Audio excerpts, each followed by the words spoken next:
Good afternoon, everyone. We're thrilled that you're all here and joined us late in the afternoon. I'm Tony Profit. I'm the Chief Equality Officer of Salesforce. And we've got an amazing panel set up for you this afternoon. And I'm confident you're going to enjoy this. And our topic this afternoon, this late afternoon, is the role of business in driving equality. Driving equality, obviously, in the business community. And we also want to talk about, more broadly, the impact that businesses can have driving equality more broadly in society.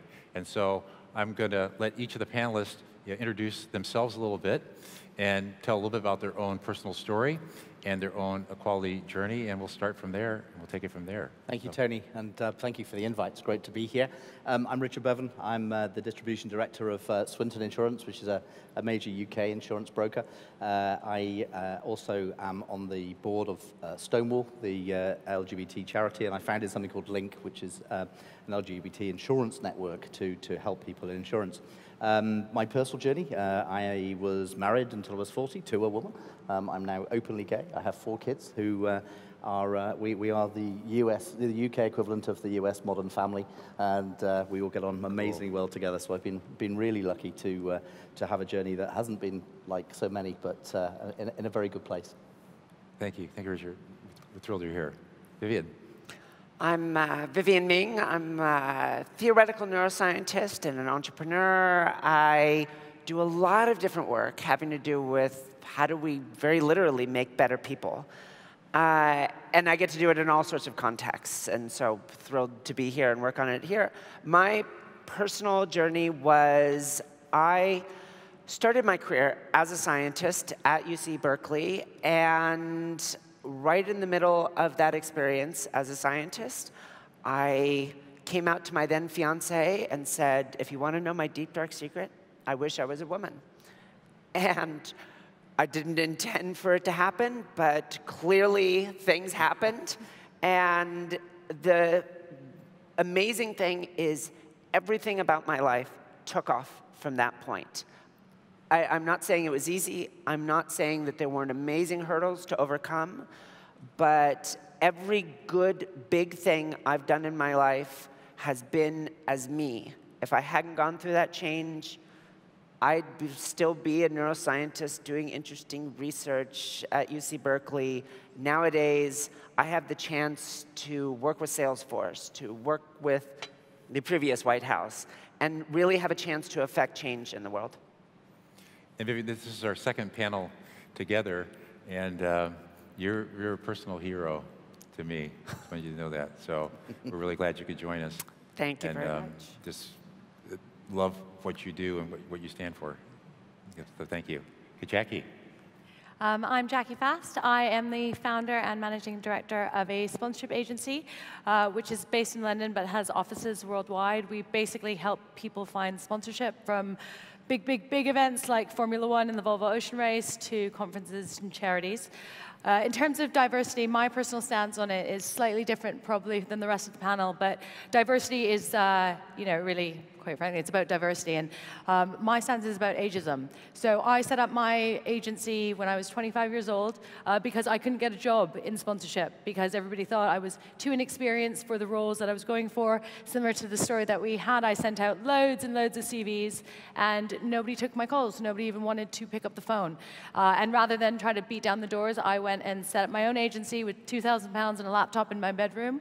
7 years on, it's one of the most influential sponsorship agencies globally. So that was where I was coming from. And then having spoken to the lovely panelists, I started getting quite fired up about women and the issue of diversity with gender equality. I also speak on a lot of kind of women in high growth types of things in entrepreneurship. And for me personally, those are probably the panels I don't like to speak about because I'd rather be invited to speak about a person in a high growth industry rather than have to be a woman in high growth where I get invited to speak. So I'm thrilled to be here talking about diversity. Thank you, Jackie. And Rhian-Mari. Thanks, Tony. Good afternoon, everyone. I hope you had a really good day. I'm a banker. I work at Barclays, one of Salesforce's long-standing clients. And I'm actually delighted to be on a stage that has the Salesforce logo on, given what your CEO did to stand up for people in the LGBT community last year. It was genuinely humbling. So my story is I've built my career at Barclays. I've been there for 17 years, done a number of different roles. I'm a passionate advocate for fairness, and this has driven me to do a lot of work, particularly to support women, both in our firm and in the broader community. And in 2014, I was honored to be awarded the Barclays Woman of the Year award. Jackie, I'm sure we'll get into that later about whether it was just Person of the Year award, but I still, I took the tiara that was offered and decided at that point that I wanted to use that platform to really change something. And I looked around and I actually became acutely aware of the privileges that I have. I am a woman, but I'm also Caucasian and I'm straight.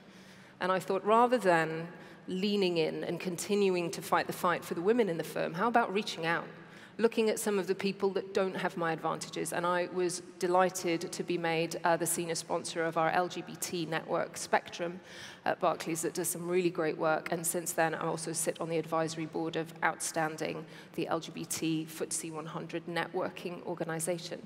One final thing, Tony, Vivienne is a hero of mine too. But I think maybe Jackie is making her way up the rankings based on our earlier conversation. Awesome, awesome. And so we had a great conversation. We spent a lot of time prepping for this. And one thing was clear is we weren't really unanimous on the notion of the business case. And the aspects of it are, how compelling is the business case? How well received is it? Universally received? Do you even still need to make an argument for a business case, or does everyone already get it, that there's a clear business case for equality, a clear business case for diversity and for inclusion in business and at society at large? So let's just turn it to the panelists and just kind of share your view of where are we at on that journey to where you don't need to make the business case. Are you there? And Yep. what have you seen working, and where have you seen the business case? I think I'm bored of having to keep remaking the business case. We don't have to keep remaking the business case to hire straight white men, but we do to keep saying that diversity and inclusion is important, and we have to keep making it. And there's plenty of evidence. It's not being acted on. I think for me, the whole question though is about how do businesses that are, particularly in my industry, needing to change, how do we attract talent? How do we bring the talented future into our organization if we have an organization that appears to be exclusive, an organization that doesn't look to be welcoming? And I was at University of Nottingham last week talking to students, asking, how many of you want to work in financial services? Out of about 100, 6 hands went up. How many of you want to work in insurance? All hands went down. Terrifying me, because these are really talented young people that we need to attract. And we just look like a really boring, really dull organization that's all very stereotypical. Unfortunately, it is. So for me, it's not making the business case. It's for me, how do we attract talent into our industry, which is going to dramatically change over the next few years. And just here at Salesforce, just looking at the technology that's sitting out there that I've been wandering around seeing. The insurance industry is years behind, but it's coming up the rails really fast. And I said at our main insurance conference last week, there are probably half of the industry that's currently employed will not be employed in it in 5 years. And that's a scary thought. And we need, therefore, to attract talent and bring in new types. So, bored of the business case, but it's there. I just want to make sure that we attract the right people. And backstage, Richard, you highlighted some of the roles, how different the roles, where the growth actually is and where you're hiring. Yeah. And if you said, and many of them are technology-based, right? Absolutely. I said to the student I was talking to, I said, I bet you kind of no idea the last sort of 5 or 6 roles I've hired into our business. So, head of digital, content creators, app developers, and roles like this that people are going, what, you do this in insurance? Yeah, we do. Yeah, I want to build one of the best apps that is out there. I want our poor website to be really effective. Our customers want this, and we need to get there, but we're not going to get there with kind of technology from the 80s and people in that way of thinking. We need to modernize. So yeah, they were really surprised to hear me say these are the sort of people we're bringing in. And I think when you look at creative talent, which is probably one of the big differentiators in business for the foreseeable future, they want to be celebrated. They want to feel like they're at somewhere special. And whether it's fair or not, we're going to turn the diversity thing on its head here. Whether it's fair or not, when they see a stodgy old industry or they see a certain look to the makeup of a company, they say, this isn't a special place. This is not in touch with the kind of creative people I want to be around. And this goes way beyond corporate responsibility. This, if you can't attract this talent, you might as well start planning the transition for whatever business model is going to replace you. Mm-hmm. I agree. And there won't be one if we don't do this. And it's really interesting. We're doing a lot, which is unusual for our industry. We're talking to people working in garages with some technology that's really, really cool that no one's thought about could be applied to our industry because we're still very paper-driven. We're still not customer-centric. But some of this stuff applied to insurance, you're thinking, wow, we've got to find ways of these little businesses partnering with these boring old industries to make a difference for customers. And that's unusual because walking in suits with grey hair to this wonderful woman that wants these two people running this amazing technology company, we look like from different planets. Richard, the sort of last decade of numerous studies that have made that business case that, particularly there's more data around gender, I guess, because the discussion has been ongoing for longer. But, ever since Catalyst and McKinsey came out with their reports 10 years ago, saying that if you've got more senior women at the top of your organization, you are likely to outperform your competitors against a whole bunch of financial and economic metrics. There are also some reports coming out now about how that also drives greater innovation and more creativity. And actually, one of my favorites is a Norwegian study showing if you have more women on your board, you're more effective as a board because you're less likely to have fights. I don't know how they measured that one, but it's not linear. But the point I really wanted to make about the business case, and I share your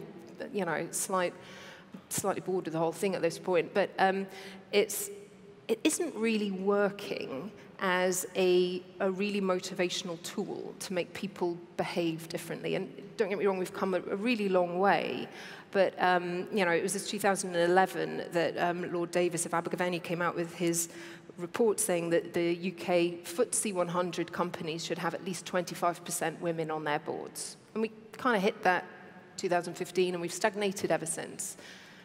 The number of women on senior management teams has stagnated for the last 8 years at below 20%. And as the former Equality Minister, Nicky Morgan, said so memorably last summer, the men are still on the boards, are still holding onto they've got a tight grip on those positions of greatest power. And there are still more people who are chairing FTSE 100 boards who are called John than there are women, which is great news if you're called John. But clearly there isn't a John quota that we should be aiming for here. Right. And so the point I think I'm making about and sorry, going on, but the point about the business case is if that's not what's going to actually motivate people into action, what is? And I believe it's the personal stories. None of us have gotten involved on our, equality and diversity and inclusion stories because there was a great stat that really hit home, right? It was our own personal experience, our own personal stories, and I do think one of the biggest change that we could all do within our organization is have those authentic conversations about what inclusion does mean for us, and be brave and be vulnerable, but let people know that it is important to you as an individual. And Rhian-Mari, I want to come back to the board representation. Sure. And because one of the things that's notable, here in the UK is this 30%, initiative. And so what's the panelists broadly? I mean, what's your view of the impact on that and the importance of it? And is that a catalyst for later change? Well, I'll take that one quickly. The 30% group, and Helena Morrissey's done some incredible work. A lot of it was based on these reports and the data that was coming out saying that actually for the women to actually engender real change at the board level, just having one token minority didn't work, that you actually needed to have a 30% sort of that was your special trigger point, at which point they were actually driving behavioral change and driving different outcomes. And that they've done some great work. As I say, we've met the 25% target. Unfortunately, since then we've stagnated a bit, and the FTSE 250 still needs a lot of work. But certainly it's been a force for good, and it elevated the dialogue. It's certainly elevated the dialogue in the country. So I was on the advisory board at Credit Suisse when we released a report where we showed that having at least one woman on the board on 4 different metrics increased return to shareholders by 3%. If you had at least 5 women on the board, it increased the return. If you had at least 3 women on the board, it increased the return up to 5%. And largely, this actually has some ties back to now I'm seeing the all-male boardrooms as like these saloons where there's just brawls going on. But it had to do with, largely with malfeasance and over-aggressive investment strategies, bad acquisitions. There were some systematic differences in having women. What was really interesting is in some personal research I've done since, where we analyzed 60,000 companies looking at what was predictive of wage gap, and some work of my own on what we call the tax on being different, we found that when a new woman entered the board or the C-suite, there was a causal relationship with a decrease in wage gap and tax in the year subsequent to that. And the most important roles, unfortunately, weren't the boards where we were making more progress. It was having women coming in at business roles on the executive team. That had a very pronounced effect. 2 companies that were doing equitable, what we might call diversity spend, the more women you had in those executive roles, the more impact those initiatives met. That's compelling. When we talk about this, though, and I'm certainly not against women on boards. I'm obviously running my own business, and I sit on a board. But you start saying, well, we have to have 30% of women on boards. Well, why don't we talk about, well, we have to have 30% of Chinese people on boards. We have to have 30% of gay people. And then you start looking at women as a specific sector of people that have to have 30% or 50% or whatever because it's good for business. Actually, diversity goes beyond just gender.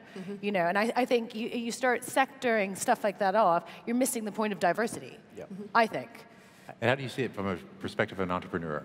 Sorry? The journey with equality and diversity from an entrepreneurial perspective. For me personally, so most of my company, I work in sponsorship, which is predominantly sport. And the majority of the people that are my competitors are guys who love sport. So, the CEO of the FA Cup basically says you can't work in football unless you love football. I couldn't even tell you. I couldn't even tell you a team, basically. So I know nothing about sport. But the benefit and the reason that we've been successful is not because I'm a woman. It's because actually my take about sponsorship and sports sponsorship specifically is very different because I didn't sit there watching the game. I don't have a passion about sport. I have a passion about collaboration and business and sponsorship. And that has accelerated our business beyond people that care about football. And so diversity for me, it's more than gender. It's about different viewpoints that add value to the growth of a business. I agree, and I think going back to the point you're making at the outset, Tony, about how business can impact society more broadly, obviously by aiming to have greater opportunity at the top of organizations and provide those role models, not just for women, but for LGBT, for people in ethnic minorities as well, that has an even broader impact on society. It doesn't just send a strong signal out to women saying, these are aspirational roles for you, go to university, try your best, work at big organizations, go, set up your own company. It's also the same for people who also come from completely other backgrounds. So it's, when you start looking at diversity, it's age, it's ethnic minorities, it's also people that come from more disadvantaged backgrounds who may not have had that more traditional education path. But it can only help in making people make better creative choices and in actually attracting the right talent because people can see that people can succeed whilst being their authentic selves. Yeah. Just on that, we just talked about the fact that in 5 years, the majority of your people won't even be there. And yet you probably have a board that doesn't have anybody under 50 or 60 on the board. And so if you're talking about change and impact, and you're saying we need to bring on talent, and yet you're not even bringing on people at that kind of high level to look at how you bring on younger talent. There's just for me, there's a very big disconnect between what you want to achieve and actually putting that in practice. I agree, and yeah, we are in the middle of changing some board members. We'll see where that goes. But I think for me, and picking up on your point of earlier, it's a lot about diversity of thinking. Yeah. I worked at Reuters, and I would say that's a really, truly global company, and it's as diverse on every metric that ever worked. We had the best meetings because the difference of thinking from, I never sat at a meeting with everybody from the UK. It was from all over the world. I never sat in an all-male meeting. I never sat in a meeting with everybody around the same age. We had completely different conversations. We thought about risk differently, and that for me is what this is all about. It's about how do we get diversity of thinking into organizations who don't just all make decisions in the same way. And I think that's the risk point for me, is that it doesn't matter whether you've got 30% women and however many percent men, it just, because if they all think the same way and make their decisions the same way, you're not going to have a better business outcome. And that's what I think is really important, and how do you get the diversity of thinking? And it doesn't matter if they're old or young. And Vivienne is the only neuroscientist here, right, that I know of, right? This diversity of thinking, tell us more about that. Yeah, so, we frequently call it cognitive diversity. Perhaps a less wonky name would be creative diversity. This is what we're talking about. Most of the rest of it is just a proxy. It turns out it's a pretty good proxy. People from different backgrounds are very likely to think about the world differently, and so it's not unreasonable that we can take these very clear signals and act on them. But when you bring a team together, you see better creative problem solving on teams that have creatively, cognitively diverse components. They could be all white men, they could be all women, they could be wildly diverse. The only thing that they really need to have is trust and communication. Mm-hmm. If you can bring that diverse team together and build that trust and communication, they will outperform the homogeneous team. Yeah. And I want to briefly, just on a personal note, go back to the board diversity. I sit on a public company board, and it's quite diverse. So there's 2 blacks on the board and 3 women on the board. And I was on the nominating committee that constituted the board. And so we did this very deliberately, and it's created this amazing, collaborative, rich dialogue and chemistry that I'm super proud to be a part of. So let's pivot now and talk a little bit about tactics and strategies, and if we're trying to affect an outcome in an organization, large or small, growing or not. I mean, what are some of the things that you've seen that you'd recommend that work? What are some of the things you say wouldn't do these again? Maybe Richard, start with you. Yeah, a few things that I think work done well, and I think this is really important. None of these are sticking plasters. So I think role models have a really important part to play. People who understand, who are prepared to stand up and be counted to be themselves, again, as long as it's done in the right way, and actually you're role modeling the behaviors that you want to see, as opposed to, be like me and it's all going to be great. And we've had a few misfires on that, but I'm absolutely convinced that's a good thing. I think just finding ways to talk, and I'm so pleased that I could be on this panel today, so pleased that I could talk at our industry conference and things like that, because it matters, and I think finding ways to do that. I think why we set up Link, for example, creating an organization, it was terrifying in insurance to look at the data around people, openly gay university students coming into insurance and then going back into the closet because it was unsafe. There was nowhere to talk. 4 of us in a pub set this up. It's now got 600 active members, people who have now openly gay at work, because we then work with their organizations when they told us, this is what's going on in X, Y, and Z firm. So I phoned up the CEO and said, this is what I'm hearing.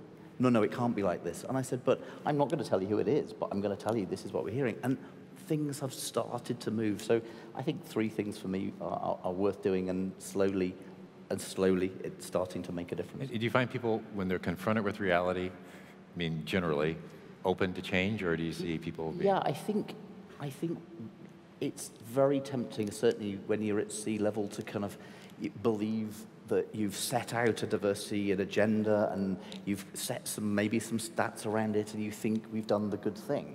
And your people who are reporting to you are telling you we're doing everything we can and it's all great. But actually, where it matters is in the far-flung ops unit, and the gay guy is being abused by a manager locally. that story is not getting up through the organization. So I think some of it feels optically good at the C-suite, but you've got to kind of hear these stories. And then when you hear, these are really talented people that you've recruited in your organization that are going to leave because this is what's really going on, and usually you can get a dialogue going, and usually you can get in, and then you have a conversation, and then you see lots of squeaky bums on chairs because people are saying, we've done it, we thought we'd cracked it, and no, we haven't. Right. So, Rhian-Mari, what are some of the strategies and tactics that you've seen work? I'm going to go with the reverse mentoring and the importance of educating yourself, especially with a group which you may not have immediate affinity with.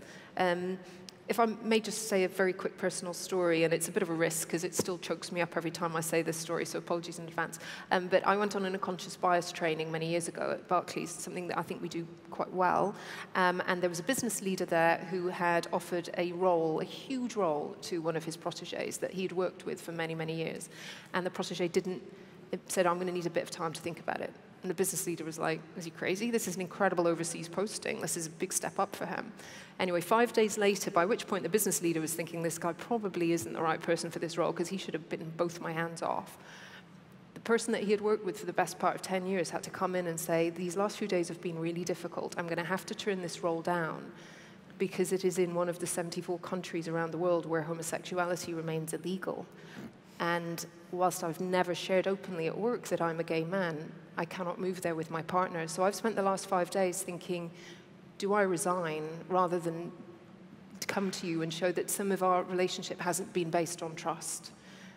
And I heard this story, and I've managed to say it without welling up, which I'm quite pleased about, because I just thought this was the most horrible, traumatic story that made... This wasn't a bad guy. He was trying his best, this business leader, to give somebody an opportunity. And I was sitting there full of, I know everything about diversity. I've been doing my gender stuff. I've got an award. And I was sitting there thinking, I know nothing about the challenges and the torment that some of my very colleagues might have. So I signed up at that point to be a Spectrum ally. And I have had a succession of reverse mentors. So young gay and lesbian people in the organization who help me better understand some of the challenges and what I can do using my platform as a more senior leader in the organization to make it more inclusive and make them feel more comfortable. And going back to that terrible business case thing again, improve their productivity at work because they're not using up so much of their emotional bandwidth pretending to be somebody that they're not. So that would be my big thing. And the UN is doing some great work with he for she, asking for men to reach out and support women in organizations. And a large part of it is education, understanding what are the challenges, how are other people's careers trajectories different, and how do they experience the workplace differently to maybe the way you or I do. So that would be my one takeaway. And Jackie, what strategies, tactics do you see in your world, and do you see them being different in an entrepreneurial space than in a large?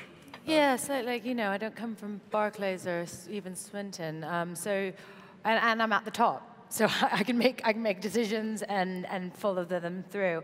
But one of the things that I thought was quite interesting, so from my personal experience, I really take offense to young people not being given the opportunity.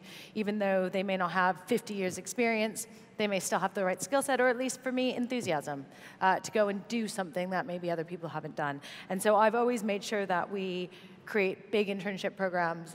We create lots of opportunities for young people to have really influential roles and be very, very influential with the clients that we work with. But 4 months ago, probably I looked around and everybody was under 28. And we've just gone and hired our first 55-year-old intern. Because ageism goes both ways, and we are a really young, dynamic agency, and I think we haven't seen what's going to happen with that, but even having a different viewpoint, and she loves being there. She loves it. She thinks it's young and dynamic, and she sits there writing most of the stuff. I'm like, Jennifer, you can use the computer to do a lot of this stuff, but and we're creating opportunities for her to grow her skills as well as us learning. So I think it's kind of to Richard's point, really, really taking a look at, making sure it's not whitewash. And again, I stick to diversity accelerates business growth, and diversity in all forms. And what are some of the things when you're out recruiting and you're doing it in this entrepreneurial world, what are some of the things you see and hear and learn that can maybe inform us more broadly from the talent that's out there? I think, you know, what I have learned is younger talent, in talking about recruiting millennials, and I think it was mentioned, I'm not sure on this panel or the other, you know, younger people really want to work for a business that cares about the world. They are more invested in organizations giving back than I've ever seen before. And you know, that is a crazy differentiator from even my time when I was applying for roles, and I'm sure my parents' generation, and beyond that. And I think that is something that businesses will have to take into account. And so diversity, sustainability, stuff like this is becoming so important to get the talent because it's so important to them. And I do feel that if you're not creating the roles or creating the company that people want to work for, they will go and they will start their own to create an environment in a workplace where they feel comfortable and they're making a difference. Yeah. Vivienne, what are some of the strategies, tactics? What's the data behied it? You know, and so I founded 7 companies, and it is never easy. Founding tech companies in Silicon Valley, having to recruit against Salesforce, having to recruit against Google, having to recruit against people to throwing down bonuses that we could never compete with. And I'm going to share a really abbreviated version of a story I was sharing backstage. There's this young kid, grew up in LA, named Jade Dominguez, self-taught programmer. Never went to college, never worked a corporate job, was sending resumes up to Silicon Valley for a year, getting no responses at all. And one day he gets a call from the startup and says, "Hey, Jade, our algorithm tells us you're the 2nd best Ruby developer in all of Los Angeles. Can we fly you up here for a job interview?" So that was us, and that was an algorithm that my team built to figure out how good people were at jobs. Take bias out of the hiring process. All I care about is you will be an awesome front-end developer, which he was for 2 years before he left and founded his own company. We didn't do a favor to him. We did a favor to ourselves. We couldn't get his level of talent coming out of Stanford. We needed to look someplace different, with someone that could bring a different perspective, but equal qualifications to the job. But here is the finisher to the story I didn't share backstage. His first winter, he went home for Christmas, came back, and said 2 things. First thing is his dad saw how much he was getting paid, and his dad said, "I have never earned that much money in my whole life." But the other was he was hanging out in the neighborhood with his old friends, and they said, "You are the first person we've ever known who's worked in Silicon Valley."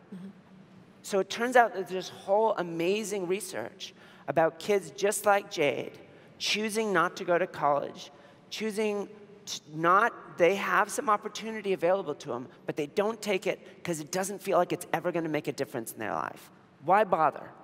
I'm still going to end up back in the neighborhood. Now Jade is the concrete example in those kids' life that that's not true. And I'm not just talking as an anecdote. It's been researched. It is the #1 predictor of people from any underrepresented population.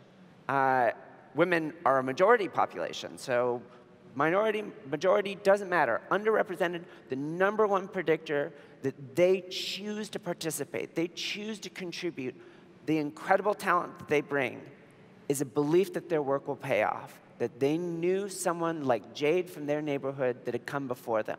When you reach out and you run those internships, you find people that are totally qualified, you value them. It doesn't just transform their lives, it transforms every life that they touch. There's so much to love about that story. I love the idea of I take great optimism from the idea that we'll have algorithms that will be able to take the bias out of the equation going forward, and making sure that we genuinely are hiring in a meritocratic way with people with the right skills, and unfortunately not just offering opportunity to those, or promotions to those who can self-promote most effectively, which is something I think biases against a lot of people who are underrepresented. But I think the other point Tony mentioned earlier about the 30% Club and the work that they did, they published quite an interesting kind of how-to guide a few years ago called Crack the Code.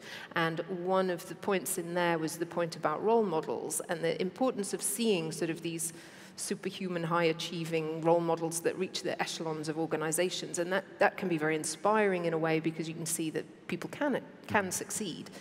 But actually, it's having that local, immediately accessible role model, that person who's just those few steps ahead of you, who's showing you the way, that has a far greater impact on women's careers and their ability to succeed in large organizations. Yeah, that's a super powerful story. I love that. I love that.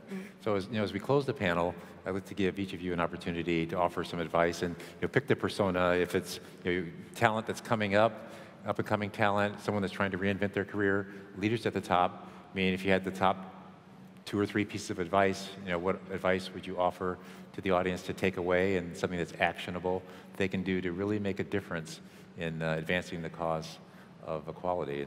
And just jump in the order. Go to a school. The work we do at Stonewall in schools, I've been to schools, talk in schools, and there's another charity I work with called Diversity Role Models. Working in schools, it starts there. And the more we can do to educate and inform through schools, the better it is. And when you have those conversations at schools and you listen to kids just subtly, whatever influences their inbuilt homophobia, their inbuilt racism, whatever, once they start to talk about it in the right sort of way, it falls away really quickly.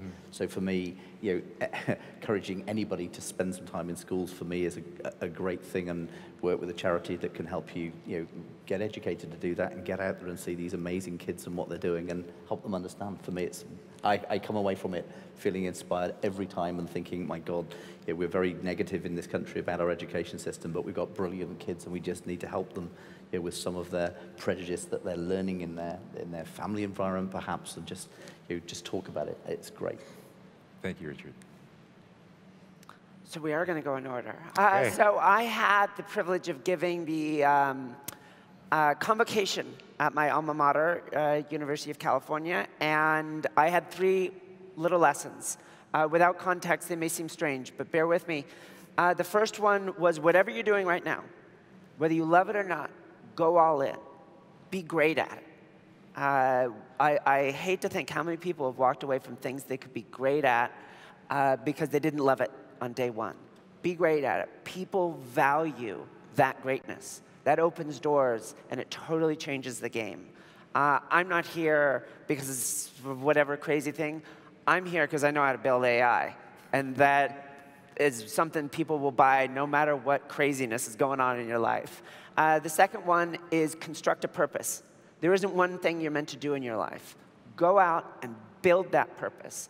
And this comes from science also. People that serve a purpose earn more money. They go further in their education. They literally live longer.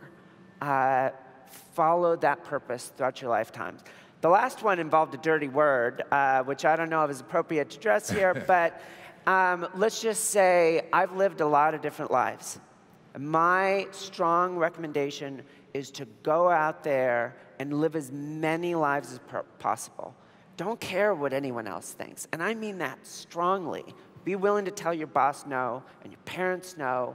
Do what you believe in. I think one of these things at an individual level that really can drive bringing a powerful, diverse team together, in fact, it's a requirement for it to have the potential to really change the game, is everyone is honest, and they're telling what they really think, and they're not afraid of the repercussion.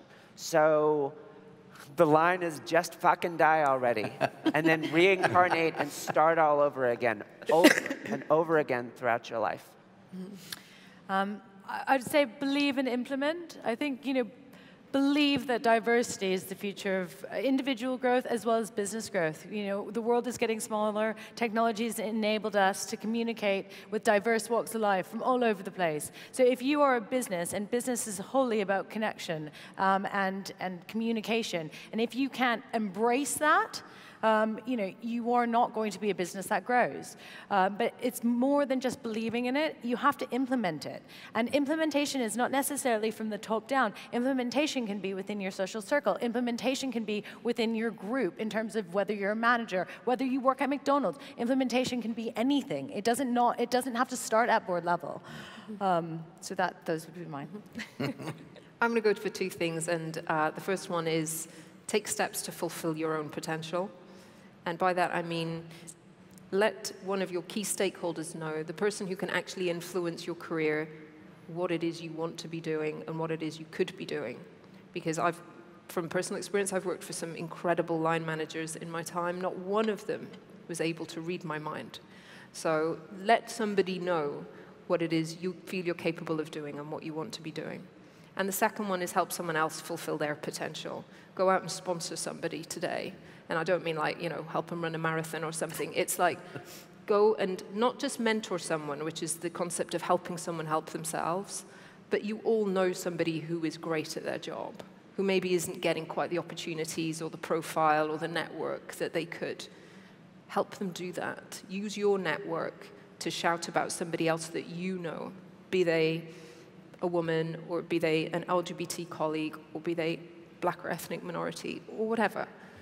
Go and make sure that you open your network up to them and that you let people know how fantastic they are. So that'd be my two things. That's a brilliant note to end on. And so this has been a really special day for us here in London. And this is a unique opportunity to spend time with our customers, with our partners, with the MVPs. And we're really deeply grateful for the time that you all invested with us here today. We hope you've enjoyed the day as much as we have, and that this last vignette at the end has helped in your mind to advance, to crystallize at least, the cause of equality. And we're hoping all of you march out and are more of an equality advocate than you were 45 minutes ago. So we want to thank you, and hopefully you join me in thanking the panel for their tremendous contribution today.